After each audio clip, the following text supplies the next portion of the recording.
Hoy vamos a meternos con una idea de hace miles de años, pero que, créanme, sigue siendo increíblemente actual. Y no es cualquier idea, ¿eh? Es una tan potente, tan revolucionaria, que a su creador le costó la vida. Imaginen la escena. Estas no son solo palabras en una página. Son las últimas palabras de un hombre, un filósofo, a punto de ser ejecutado en la antigua Atenas. Tremendo, ¿no? Y aquí es donde empieza el misterio, ¿verdad? ¿Qué puede tener una conversación de tan peligrosa como para que termine en una sentencia de muerte? Bueno, esa es exactamente la pregunta que vamos a desentrañar hoy. Así que, para entender todo esto, tenemos que viajar en el tiempo. Vámonos para atrás, al que es probablemente el juicio más famoso de toda la historia de la filosofía. Nos vamos a la Atenas del siglo V a.C. Piensen en esto, el apogeo, la era dorada de la democracia, del arte, y en medio de todo ese esplendor encontramos a nuestro protagonista.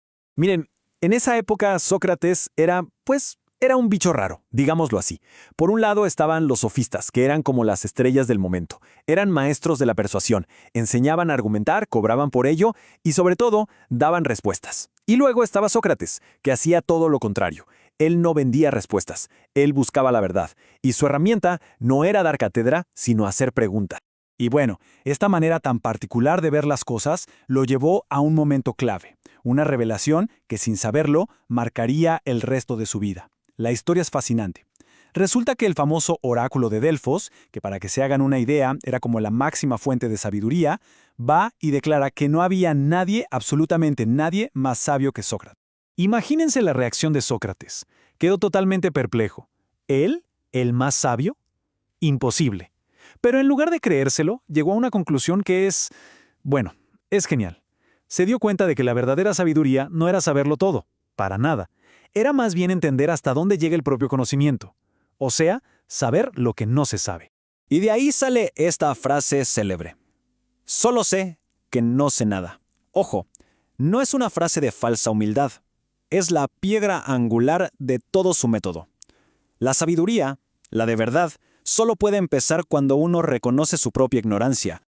Ok, muy bonito en teoría. Pero ¿cómo funciona esto en la práctica? A ver, vamos a desmenuzar cómo esta idea se transforma en una herramienta súper potente para pensar. Básicamente, el método tiene como 4 pasos. El primero es la ironía. Sócrates llegaba y decía, uy, yo de esto no sé nada, a ver, explícame. Así, lograba que la otra persona se relajara y expusiera sus ideas. Luego viene la mayéutica, que es una palabra increíble. Significa dar a luz. Y es justo eso, ayudar a la otra persona a parir sus propias ideas, a punta de preguntas. El tercer paso es la refutación, donde muy sutilmente se empieza a mostrar que quizá hay contradicciones. Y todo esto nos lleva al cuarto paso, la aporía. Es llegar a un ¡wow! Parece que no lo tenía tan claro. Y es ahí donde empieza la magia. ¿Qué tal si lo probamos? Usemos el método con una idea muy de hoy en día. Pensemos en esta afirmación que se escucha por todos lados. La reacción normal sería estar a favor o en contra, ¿cierto? Bueno, pues Sócrates nos diría, un momento. Antes de discutir, vamos a examinarla.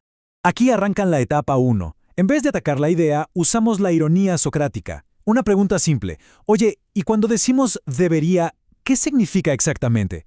Fíjense cómo con esa sola pregunta ya empezamos a desarmar la frase, a ver qué hay adentro. Ahora, la mayéutica. Ayudamos a dar a luz las ideas que están detrás. Ok, si el objetivo es tener un buen trabajo, ¿qué otros caminos hay? ¿Y qué es éxito para empezar? De pronto, la conversación ya no es un sí o un no. Se abrió un mundo de posibilidades. Y aquí viene la refutación. A ver, si parte del argumento es que es para aprender, no se puede aprender y mucho fuera de la universidad, ¡pum! Ahí aparece una posible contradicción.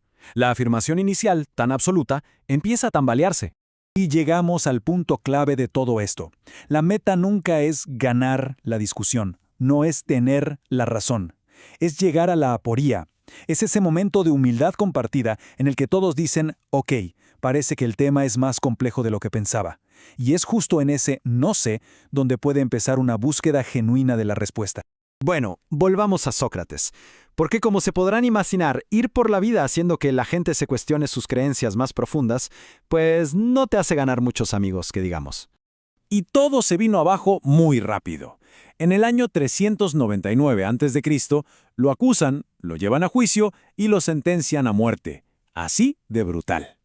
Pero, y este es un gran pero, su legado no terminó ahí. Su discípulo, un tal Platón, se encargó de que sus ideas no murieran, fundando la famosa academia y asegurando que hoy, miles de años después, estemos hablando de esto.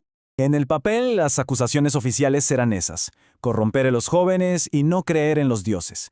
Pero seamos sinceros, la verdadera razón era otra. Era el miedo.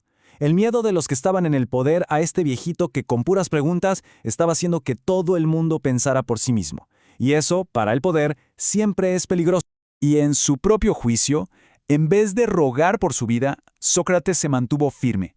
Lanzó esta frase que es de una valentía increíble. Básicamente dijo que prefería morir siendo fiel a su búsqueda de la verdad que vivir una vida de mentiras o silencio. Todo esto nos trae a la pregunta final, y quizá la más importante. ¿Y a nosotros qué?